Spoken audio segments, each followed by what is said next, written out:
As the weather continues to cool down throughout the fall months and the fish's metabolism continues to slow down, you're gonna have to do one of two different things to get more bites. That's either A, get some reaction strikes, or B, slow down your presentation completely to get some of those biggest bites of the year. What's up guys, Ben Milliken here for Mystery Tackle Box, and today I'm going to give you 3 different ways you can catch more fish and bigger fish this fall as the weather continues to cool down as we get closer to winter.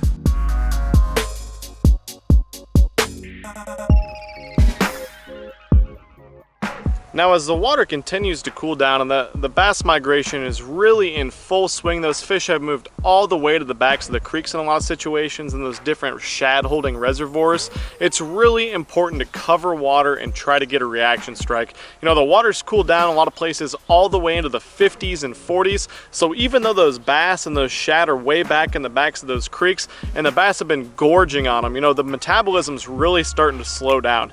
And this time of year you can really see a lot of bass get on the isolated targets way back in the back of those creeks. You know, whether that be the last dock, the last laydown, any type of rock pile, grass, whatever that may be in the very back of the creeks, that's a lot of times where you're going to find the big bass that are still there, willing to ambush a bait, even if they're not really feeding that much. Now my favorite way to approach these different types of cover is definitely with a moving bait.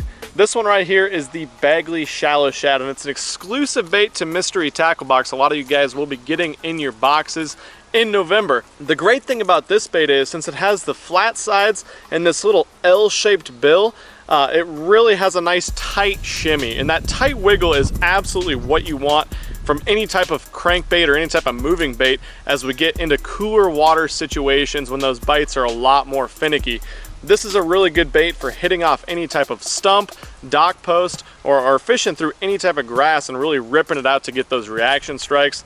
This is definitely going to be a killer. You know, another awesome feature about this exclusive Mystery Tackle Box Bagley Shad is these red hooks. It comes equipped with stock red hooks, and so when those bites are super tough and you're trying to get them to react any possible way you can, when they've seen a million different shad throughout the fall months, something a little bit different can often stand out and get those extra bites. Now the second way I like to get bites when those bass are all the way back in the creeks or anywhere near the back of the creeks and they're really actively chasing shad still and there's a ton of shad in the area, is with this ultra cool rig that's really fun to throw called the donkey rig. So essentially what this is, it's a double fluke rig, and pros have been throwing this rig for decades, but basically Mystery Tackle Box includes in your box 2 extra wide gap hooks and 2 ball bearing swivels. And so what that does is you attach one. I like to put about a foot to 16-inch leader on the top rig. So you'll tie that up with some fluorocarbon line. I like 15 to 17 pound fluorocarbon for that. And then you'll do the exact same thing with another one, and I'll put this one on about a 1.5 foot leader. So what you'll do is you'll put that line through the loop of one end of one swivel, and then you'll tie your basic knot to the other end of the other swivel, and what that does, you have 2 baits here that are not working against themselves at all, so you don't have to tie on like a drop shot Palomar knot or something where it could break up above. You have 2 freely moving baits where that swivel can move up and down on the main line, and what that does to your bait in the water is just absolutely awesome. It's super erratic action. It creates the illusion that there's 2 fish chasing each other, and it just has a lot more drawing power than just one single bait. It's something that can absolutely stand out when those bass are super tough and they've seen all those shad throughout the fall months. Now once we get further back into the fall months and those fish become so tuned into the shad bite, they've eaten so many of them, they've seen all these shad presentations, you get a lot of these bluebird days as it starts to cool down, and those are days when you're just flat out probably not going to get bit on any type of reaction bait. Those are the days I like to pull out the football jig.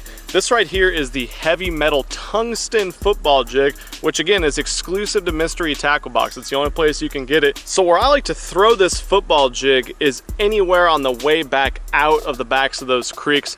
After those fish have been up there gorging on those shad, they like to pull back out, especially under bluebird conditions and really cold conditions, and get tight to rock cover. You know, rock cover is something that holds bass whenever it's a tough bite or whenever there's a big cool down or cold weather in general. And really, I don't think there's a better way to target those bass in those areas than with a football jig like this. And the way I fish the football jig, ultra slow. You want to crawl that thing around. You don't want a whole lot of stroking it or popping it up off the bottom like you did in the summer to get those big reaction strikes from those active fish.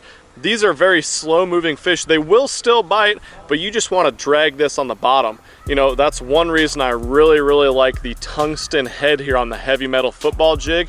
Tungsten transmits bottom and bites so much better than lead. So you can drag this thing around the bottom, and a lot of times you'll just be on mud, and then all of a sudden you'll get up to some rock, and that's when you know you really need to slow down. And that's why it's awesome to have the tungsten to detect whatever is down there, no matter what you're fishing. You know, as for a trailer, once again, you're fishing for really light biting fish that are not aggressive, so you don't want a big flappy trailer with a ton of action.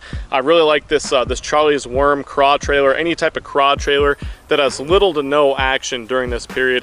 It's just a lot more natural presentation, and those fish are moving so slow, their metabolism's really slow.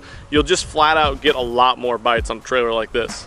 Well, that's all I got for you guys today. I hope you can use those 3 different techniques I just showed you to catch some more fish as the weather cools way down in November into the upper 40s, lower 40s, and really cold water temperatures, and those bass get more lethargic.